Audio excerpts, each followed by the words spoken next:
Susno Duaji Skakmat pembelaan Ibtu Rudiana di kasus Vina. Pembelaan Ibtu Rudiana hanya mengamankan terpidana dipatahkan oleh mantan Kabareskrim, Komjen Purn Susno Duaji. Menurut Susno, tidak ada istilah mengamankan dalam Undang-Undang Acara Pidana. Hal itu diungkapkan Susno saat menjadi saksi ahli di sidang peninjauan kembali, PK, terpidana kasus Vina di Pengadilan Negeri Cirebon, Rabu, tanggal 18 September tahun 2024. Sebelumnya, Ibtu Rudiana membantah telah menangkap dan menganiaya para terpidana kasus Vina. Mantan Kabareskrim Susno Duaji beberapa kali melontarkan pernyataan nyelekit terkait Ibtu Rudiana di kasus Vina Cirebon. Yang terbaru, pernyataan Susno membantah dalih yang pernah diucapkan Ibtu Rudiana. Bahkan Susno pernah berdebat sengit dengan pengacara Ibtu Rudiana, Elza Syarif. Lantas, apa saja pernyataan nyelekit Susno terhadap Ibtu Rudiana? Susno Duaji membeberkan dua pelanggaran berat Ibtu Rudiana di kasus Vina Cirebon. Susno berharap Mabes Polri segera memproses hal ini. Menurut Susno, dosa Ibtu Rudiana yang pertama adalah memberikan kesaksian bohong di depan pengadilan dan kedua, ayah Eki tersebut melakukan penyiksaan. Yang jelas pertama dia memberikan kesaksian bohong ya di depan pengadilan, ucap Susno, dikutip ayojakarta.com dari YouTube Nusantara TV. Yang kedua dia melakukan penyiksaan apalagi Indonesia sudah meratifikasi tentang peraturan anti penyiksaan internasional ya, lanjutnya. Dengan dua dugaan pelanggaran yang dilakukan Ibtu Rudiana tersebut, menurut Susno Duaji itu merupakan pelanggaran berat dan penanganan berat. Ya jadi berat sekali yaitu namanya penanganan berat begitu, apalagi dilakukan di dalam jabatan jadi ya sangat-sangat berat begitu, katanya. Ia juga menyampaikan bahwa semua yang melakukan penyiksaan harus dikenakan kode etik dan dipidanakan. Tapi terlepas daripada itu apa yang dilakukan oleh semua yang melakukan penyiksaan ini selain dia dikenakan kode etik tidak selesai di kode etik, jangan hanya kode etik tetapi harus dipidanakan, ucapnya. Susno Duaji berharap Mabes Polri tidak berlama-lama untuk memproses dan menentukan tersangkanya serta menyampaikan kepada masyarakat terkait laporan kuasa hukum 6 terpidana terkait kesaksian palsu dan penyiksaan agar penilaian masyarakat tidak negatif kepada Polri. Nah ini kita harap Mabes Polri tidak berlama-lama supaya masyarakat tidak memberikan penilaian negatif kepada Polri bahwa kasus yang dilaporkan oleh penasihat hukum tentang peniayaan dan tentang kesaksian palsu ini segera diproses dan segera ditentukan tersangkanya tidak berlama-lama, katanya. Dan juga tidak salah disampaikan kepada masyarakat atau publik supaya tidak gaduh gitu orang bisa tahu, lanjutnya. Menurut Susno Duaji, jika Polri mempercepat penanganannya justru akan mengangkat kepercayaan masyarakat kepada Polri.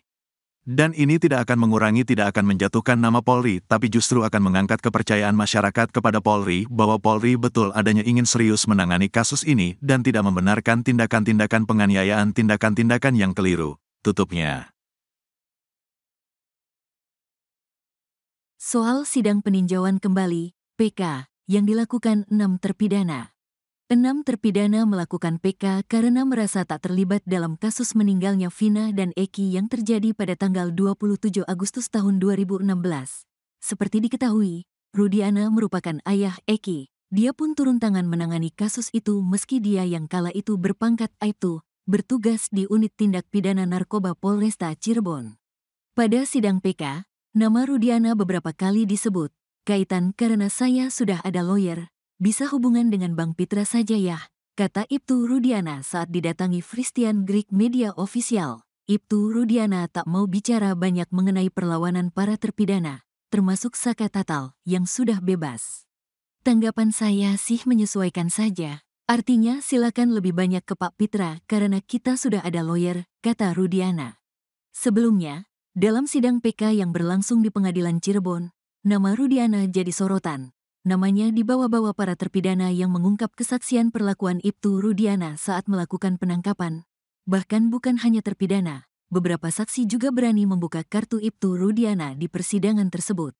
Namun Ibtu Rudiana rupanya masih belum menyerah meski dua saksi kunci kasus Vina Cirebon kini sudah mengakui dan membuka kartunya. Dua saksi tersebut adalah Liga Akbar dan Dede Riswanto.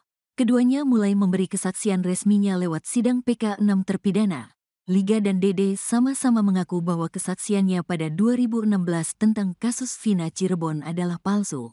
Majelis Hakim Sidang PK kasus Vina Cirebon, Ari Ferdian bahkan menyuruh Liga Akbar dan Dede Riswanto meminta maaf pada 6 terpidana, Eko Ramadhani, Eka Sandi, Hadi Saputra, Rivaldi, Jaya, Supriyanto.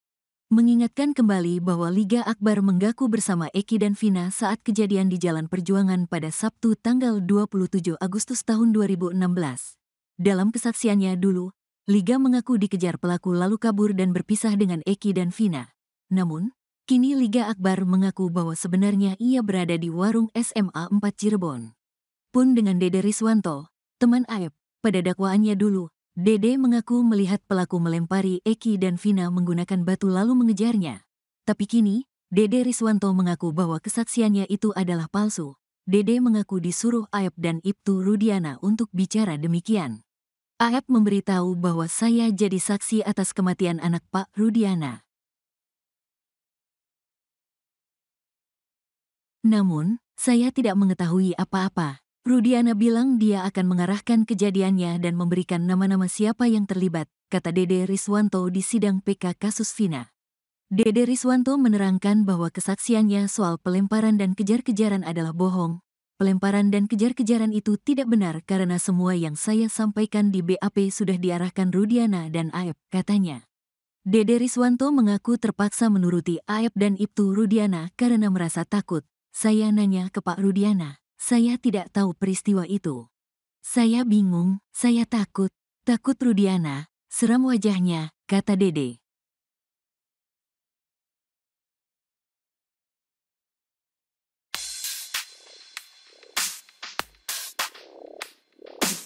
Saksi fakta kasus Vina, Renaldi alias Aldi yang merupakan adik terpidana kasus Vina ditabrak orang tidak dikenal. Insiden itu terjadi sebelum Aldi dijadwalkan jadi saksi di sidang peninjauan kembali. PK, 6 terpidana kasus Vina Cirebon hari ini, Rabu, 18 September 2024. Saat itu Aldi dalam perjalanan dari Subang menuju ke Cirebon. Namun saat di kawasan Majalengka, dirinya tiba-tiba ditabrak pengendara motor dari arah berlawanan. Alhasil Aldi mengalami luka parah di bagian wajah dan kakinya. Bahkan Aldi juga sampai 3 kali muntah darah usai kecelakaan tersebut. Diungkap Aldi, pengendara motor yang menabraknya itu adalah seorang wanita. Wanita itu membonceng pria yang bergaya seperti wanita. Dalam kondisi berlumuran darah, Aldi terpaksa melanjutkan perjalanan pulang sendirian tanpa diantar oleh siapapun. Dengan kondisi wajah masih terdapat bekas luka, Aldi duduk di dalam ruang sidang, ia diagendakan jadi saksi fakta dalam sidang PK 6 terpidana.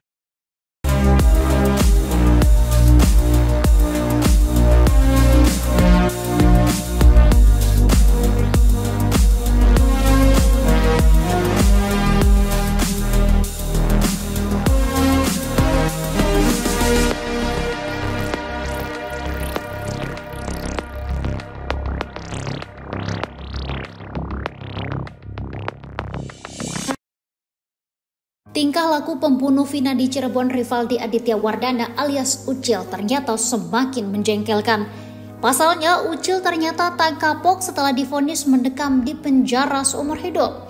Ucil terlibat dalam 11 anggota geng motor yang menewaskan Vina dan pacarnya Eki di Cirebon. Bukannya menyesal di dalam penjara, Ucil masih bertingkah bak jagoan. Ia bahkan mabuk saat persidangan kasus Vina Cirebon. Rivaldi Aditya Wardana alias Andika alias Ucil merupakan pria kelahiran Cirebon pada 31 Juli 1995. Ucil tinggal di perumahan BCA Indah 7 Desa Pamengkang, Kecamatan Mundu, Kabupaten Cirebon. Saat membunuh Vina dan Eki, Ucil berusia 17 tahun. Dia juga merupakan seorang pengangguran. Sejak ditangkap dan dipenjara, rupanya Ucil masih memegang handphone. Ucil bahkan menulis status di akun Facebook Evan Aldiano Unyil. Pada akun tersebut tampak banyak foto Ucil bersama pembunuh Vina yang lain ketika di dalam penjara. Bahkan Ucil juga mengatakan saya tidak akan membusuk di dalam penjara. Ia juga mengakui bahwa sikap buruknya semakin menjadi di dalam penjara. Ucil atau Andika merasa hukuman penjara yang dijalaninya sebagai cobaan dari Tuhan. Ucil sebenarnya divonis hukuman mati bersama Eko. Namun, Ucil dan Eko mengajukan bandingan hingga divonis penjara seumur hidup.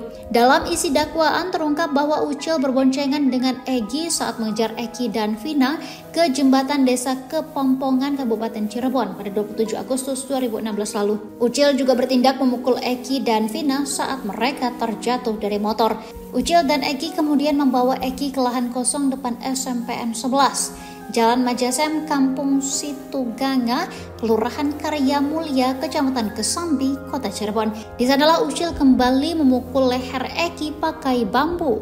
Setelah itu, Ucil juga menusuk dada kanan Eki menggunakan samurai panjang.